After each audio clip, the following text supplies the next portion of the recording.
Welcome to holistic Telugu channel. ఎలా ఉన్నారు? అందరూ బాగున్నారా? ఈరోజు ఏంటంటే జర్నల్ బేరింగ్ యొక్క ప్రాబ్లం అయితే చూద్దామండి. రాసి ఎక్స్ప్లెనేషన్ ఇవ్వాలి అంటే మనకి టైం అనేది చాలా తక్కువ ఉంది కాబట్టి నేను ప్రాబ్లం డైరెక్ట్గా అయితే చెప్పేస్తున్నాను. A journal bearing whose diameter is 60 mm subjected to a load of 4.5 kN while the rotating at 180 rpm if the coefficient of friction is 0.02 and L by T ratio is 3.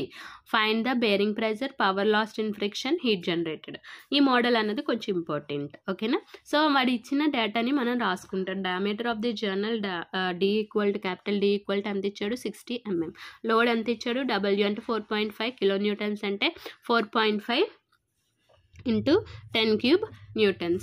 Okay, speed ఎంత ఇచ్చాడు? 180 rpm. Coefficient of friction mu equal to 0.02 and ratio అనేది ఎంత ఇచ్చాడండి? L by D equal to 3 అనేది ఇచ్చాడు. So length of the bearing అంటే D అంటే మనకి తెలుసు కదా. సో D అంటే ఎంత ఇచ్చాడు? 60 ఇచ్చాడు. సో L ఈక్వల్ టు ఏమవుతుంది? 3 into D అంటే 3 into 60 180. సో ఏరియా అనేది ఏమవుతుంది? L into D. So 180 into 60. So 10,800 mm square area. So మనకి ఏరియా నుంచి మనకి బేరింగ్ ప్రెజర్ అనేది వస్తుంది. So pressure, bearing pressure equal to load by area. Okay, load ఎంత ఇచ్చాడు మనకి? 4.5 into 10 cube డివైడెడ్ బై 10,800 చేస్తే మనకి 0.416 న్యూటన్ పర్ mm స్క్వేర్ అనేది వచ్చింది. సో ఇక్కడ నుంచి మనం ఫ్రిక్షన్ టార్క్ అనేది ఫైండ్ అవుట్ చేయాలి. ఎందుకంటే మనకి ఇక్కడ n ఈక్వల్ టు ఇచ్చాడు, బట్ మనకి p equal to 2πnt/60 formula. కానీ మనకి ఇక్కడ P ఇవ్వలేదు, అలాగే T కూడా ఇవ్వలేదు. సో ఈ రెండిట్లో ఏదో ఒకటి ఇస్తే మనకి క్యాల్కులేట్ చేయడానికి అవుతుంది. సో మనకి ఏ రెండు ఇవ్వలేదు కాబట్టి ఫ్రిక్షనల్ టార్క్ అనేది ఫైండ్ అవుట్ చేయాలి. దానికి ఫార్ములా ఏంటి? Mu WR. మ్యూ ఎంత ఇచ్చాడు? 0.02. లోడ్ అంటే ఎంత ఇచ్చాడు? 4.5 into 10 cube ఇంటూ R అంటే రేడియస్. సో ఇక్కడ మనకి డయామీటర్ 60 కదా, 60/2 అంటే ఎంత? 30. సో మనకి ఎంత వచ్చింది? 2700 న్యూటన్ mm అన్నది వచ్చింది, ఓకేనా? సో ఇక్కడ మనకి మనం ఇక్కడ టార్క్ మనకి P ఈక్వల్ టు 2πnt/60లో వేస్తే మనకి టార్క్ ఎలాగొస్తుంది? న్యూటన్ మీటర్లో వస్తుంది. కాబట్టి మనకి ఇక్కడ న్యూటన్ ఎంఎంని న్యూటన్ మీటర్లోకి చేంజ్ చేసుకోవాలి.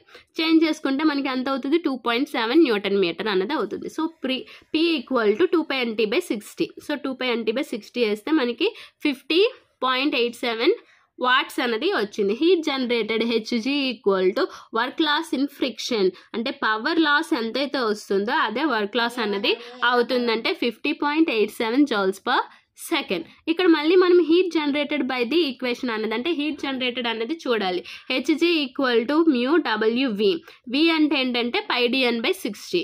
సో క్యాలిక్యులేట్ చేయాలి. πdn/60 చేస్తే మనకి 0.5652 మీటర్ పర్ సెకండ్ అనేది వచ్చింది.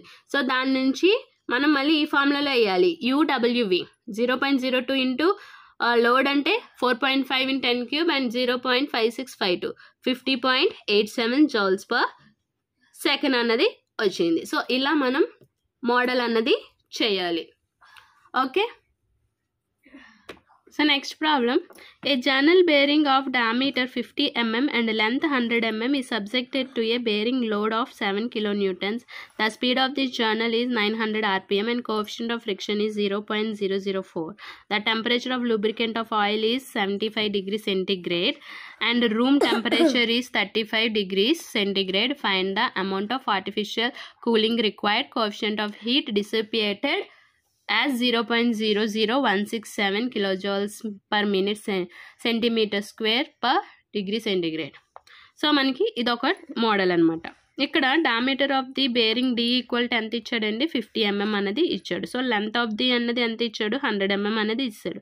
బేరింగ్ లోడ్ 7 కిలో న్యూటన్స్ అంటే 7 into 10⁻³ newtons. Coefficient of friction mu equal to 0.004 and speed అనేది n అనేది ఎంత ఇచ్చాడండి? 900 rpm. సో ఇక్కడ V ఈక్వల్ టు πdn డైరెక్ట్గా నేను ఫైండ్ అవుట్ చేసేసాను. V ఈక్వల్ టు πdn చేస్తే 141.3 మీటర్ పర్ మినిట్ అనేది వచ్చింది. సో నాకు ఇక్కడ ఫస్ట్ ఫైండ్ అవుట్ చేయాల్సింది bearing pressure. Bearing pressure P equal to W/A. W అంటే ఎంత? 7 into 10 cube ఇంటూ ఏరియా అంటే L into D 50 into 100 1.4 newton per mm square. Next heat generated అనేది find out చేయాలి. హెచ్జికి ఫార్ములా ఏంటండి, మ్యూ డబ్ల్యూవి. ఫైండ్ అవుట్ చేస్తే మనకి 3.9564 kilojoules per minute. Next heat dissipated అన్నది చేయాలి. హీట్ డిసిపియేటెడ్లో HD equal to CA TB minus TA. ఏంటండి formula, TB minus TA. So TB minus TA equal to half TB minus TA. అంటే ఇది మనకి కావాలి అంటే మనకి ఈ ఫార్ములాలో వేయాలంటే హాఫ్ ఇంటూ లూబ్రికెంట్ టెంపరేచర్ మనకి ఎంత ఇచ్చాడు 75, అలాగే రూమ్ టెంపరేచర్ ఎంత ఇచ్చాడు 35, అంటే అంబియంట్ టెంపరేచర్. అలాగే మనకి ఇది లూబ్రికెంట్ టెంపరేచర్ 75 మైనస్ 35 మనకి ఎంత 20 degree centigrade. Okay, minus divided by 2 చేస్తే మనకి 20 డిగ్రీ సెంటిగ్రేడ్ అనేది వస్తుంది. సో హెచ్డికి ఫార్ములా ఏంటి మనకి, సి అంటే coefficient of dissipated. So coefficient of dissipated 0.00167. And ఇక్కడ ఏరియా అంటే మనకి ఇక్కడ అన్ని ఎంఎంలో ఉన్నాయి, బట్ ఇక్కడ మనకి మినిట్స్లోని అలాగే మీటర్స్లోని తీసుకోవాలి. సో 5 into 10 ఇంటూ మనకి 20 డిగ్రీస్ అనేది వచ్చింది. So 1.67 kilo joules per minute అనేది వస్తుంది. So amount of artificial cooling required అంటే హెచ్జీ మైనస్ హీట్ డిసిపియేటెడ్. హెచ్జీ మనకి ఎంత వచ్చింది 3.9564 మైనస్ 1.67 చేస్తే 2.2864 కిలో జౌల్స్ పర్ మినిట్. అంటే ఆర్టిఫిషియల్గా మన కూలింగ్ రిక్వైర్మెంట్ ఎంత ఉండాలండి, 2.2864 కిలో జౌల్స్ పర్ మినిట్ అనేది ఉండాలి. Next question, the thrust of propeller shaft అంటే థ్రస్ట్ బేరింగ్ అనమాట.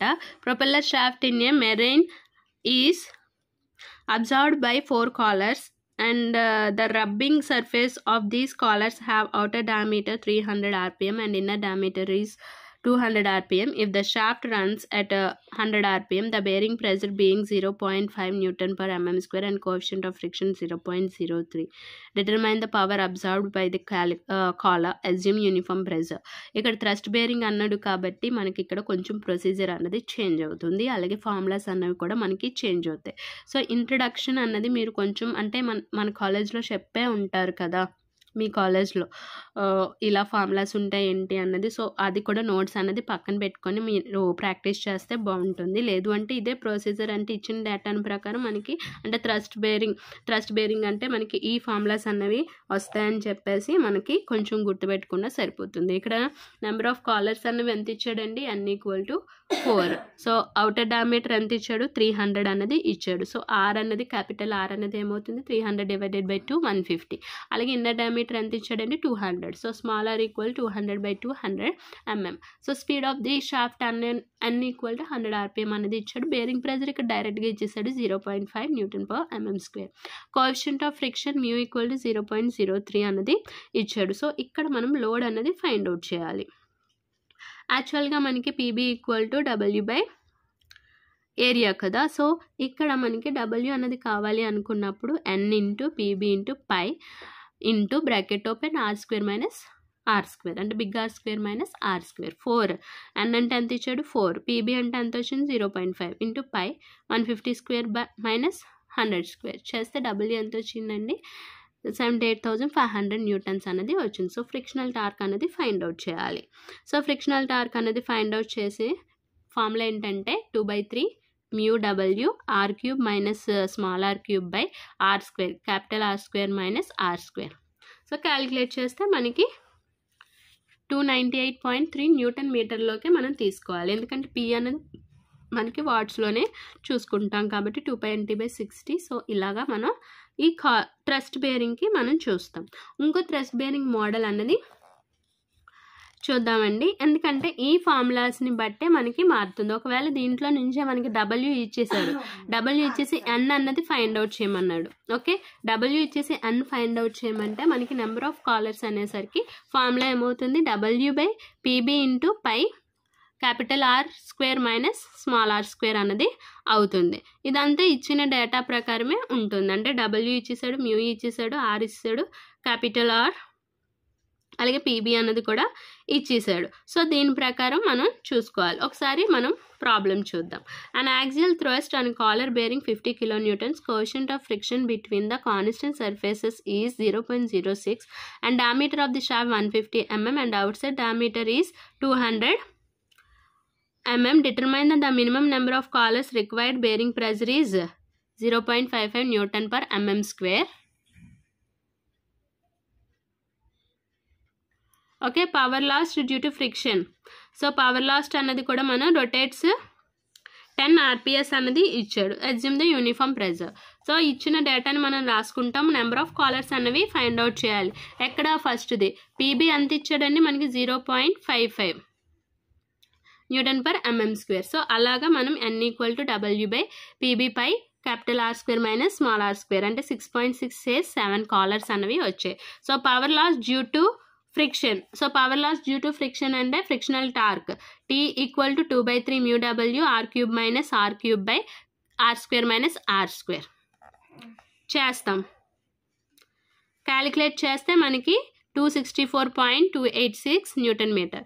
So power loss due to friction అనేది P = 2π/NT/60 2π × 10 264.286. సో క్యాలిక్యులేట్ చేస్తే 597.16 వాట్స్ అన్నవి వచ్చాయి. సో ఇది ఈ వీడియో కనుక నచ్చినట్లయితే లైక్ చేయండి, షేర్ చేయండి. అలాగే ఛానల్ని ఫస్ట్ టైం కనుక చూస్తున్నట్టయితే ప్లీజ్ అండి సబ్స్క్రైబ్ చేసుకోండి. అలాగే పక్కన వచ్చిన బెల్ ఐకాన్ని కూడా ఓకే చేయండి. దానివల్ల నేను లేటెస్ట్గా పెట్టబోయే ప్రతి వీడియో యొక్క నోటిఫికేషన్ అనేది డైరెక్ట్గా మీ మొబైల్కి అయితే వచ్చేస్తుంది. So thank you for watching.